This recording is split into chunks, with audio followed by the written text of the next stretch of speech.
Hello everyone, welcome to science and mathematics world. I am Kaushlendra Khare और आज के इस वीडियो में मैं आपके लिए लाया हूँ एनसीईआरटी क्लास 10th साइंस के chapter number 2 acid base and salt के इंटेक्स क्वेश्चंस को, जो कि पेज नंबर 18 पर है। तो चलिए, इसमें आपका केवल एक ही क्वेश्चन दिया है और उसी को हम आज देखेंगे। तो चलिए शुरू करते हैं। इसमें हमें दिया गया है कि you have been provided with 3 test tubes.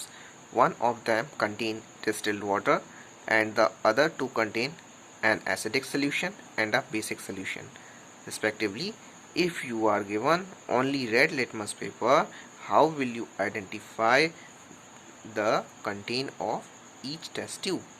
अब इसमें हमें बताना है कि हमारे पास 3 टेस्ट ट्यूब्स दी हुई हैं। एक में हमारा डिस्टिल्ड वाटर है और दूसरे में दो अदर जो हैं उनमें एक में एसिडिक सोल्यूशन है और एक में बेसिक सोल्यूशन है। और हमें केवल इसी तरह से 3 टेस्ट ट्यूब्स दी हुई हैं और केवल रेड लिटमस पेपर दिया गया है। ये आपकी टेस्ट ट्यूब 1, टेस्ट ट्यूब 2 और टेस्ट ट्यूब 3, और केवल रेड लिटमस पेपर हमारे पास गिवन है। और हमें बताना है कि इसमें से किस में आपका एसिड है, किस में बेस है और किस में डिस्टिल्ड वाटर है, और इसे हम कैसे करेंगे ये हमें देखना है। तो देख लेते हैं। इसमें लिख लिया है हमने कि 1 containing distilled water, 1 acidic, 1 basic solution. तो इसे हम कैसे करेंगे, तो देखें इसे कैसे करते हैं। इसे करने के लिए सबसे पहले हम क्या करेंगे कि mark the 3 test tube as A, B and सी।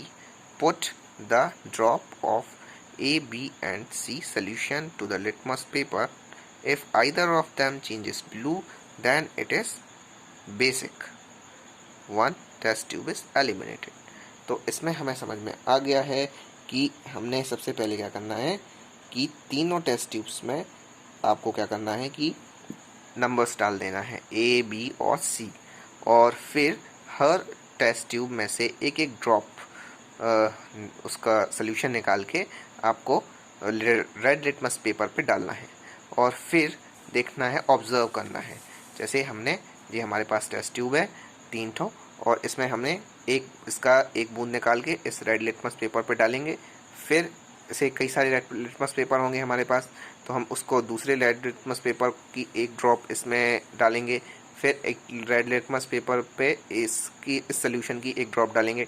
इस तरह से जब 3 ड्रॉप्स हम इसमें रेड लिटमस पेपर में डालेंगे तो कोई एक सोल्यूशन जो होगा बेसिक सोल्यूशन, वो उसमें चेंज हो जाएगा और बेसिक सोल्यूशन होगा वो रेड लिटमस पेपर को क्या कर देगा, ब्लू कर देगा, रेड से ब्लू हो जाएगी।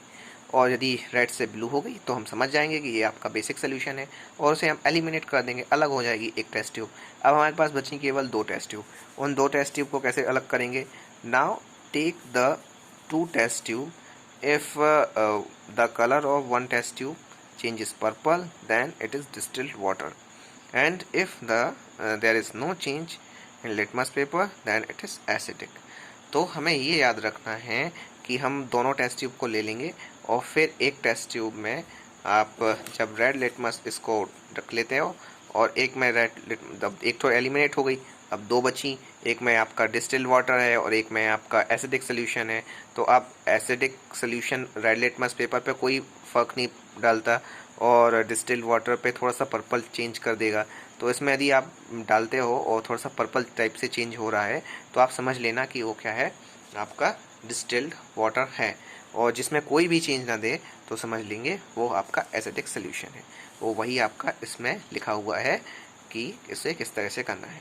इस तरह से in this way we can identify between acid base and distilled water. इस तरह से हम लोग एसिड बेस और डिस्टिल्ड वाटर में डिफरेंसेस पता कर सकते हैं।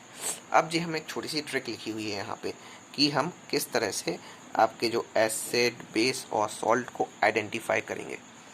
अब आप देखिए, एसिड जब ब्लू लिटमस पेपर से रिएक्ट करता है तो रेड कलर दे देता है, ठीक है। और बेसिक्स जब रेड लिटमस पेपर से रिएक्शन करते हैं, उसमें मतलब डालते हैं जब, तो वो ब्लू कलर दे देते हैं। और एसिड रेड के साथ कोई कलर नहीं देता, नो चेंज। और बेस के साथ, ब्लू के साथ यहाँ पे नो चेंज होता है। अब यहाँ पे आइडेंटिफाई करना बहुत आसान है कि बी मतलब बी से आपका बेस होता है और बी से होगा ब्लू लिटमस पेपर, बी की दुश्मनी, ठीक है। तो इससे बी जो बेस होगा वो ब्लू लिटमस पेपर से कभी भी रिएक्शन नहीं करेगा और उसमें नो चेंज रहेगा, ठीक है। एसिड जो रहता है आपका, आपको पता है कि भाई एसिड जो रहते हैं वो हाथ जला सकते हैं, तो हाथ जलना मतलब रेड कलर हो जाना, तो रेड कलर हो जाना मतलब एसिड जो होगा वो ब्लू लिटमस पेपर के साथ, रेड के साथ, अब देखिए ब्लू के साथ तो ये बेस लड़ता नहीं है, इसीलिए एसिड लड़ेगा बेस ब्लू लिटमस पेपर से, तो एसिड बेस के साथ रिएक्शन करके रेड कलर देगा, ठीक है। और बेस जो होंगे वो रेड लिटमस पेपर के साथ रिएक्शन करके ब्लू कलर देगा, ठीक है।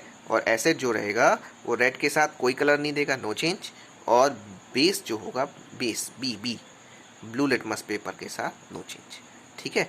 तो आई होप ये आपको छोटी सी ट्रिक आपको समझ में आ जाएगी कि asset turns blue litmus paper into red, bases turn red litmus paper into blue, and acid turns red litmus paper no change, as bases plus blue litmus paper no change, ठीक है। तो ये था हमारा आज का क्वेश्चन। तो मिलते हैं अगले वीडियो में अगले क्वेश्चंस के साथ, तब तक के लिए गुड बाय, जय श्री राम।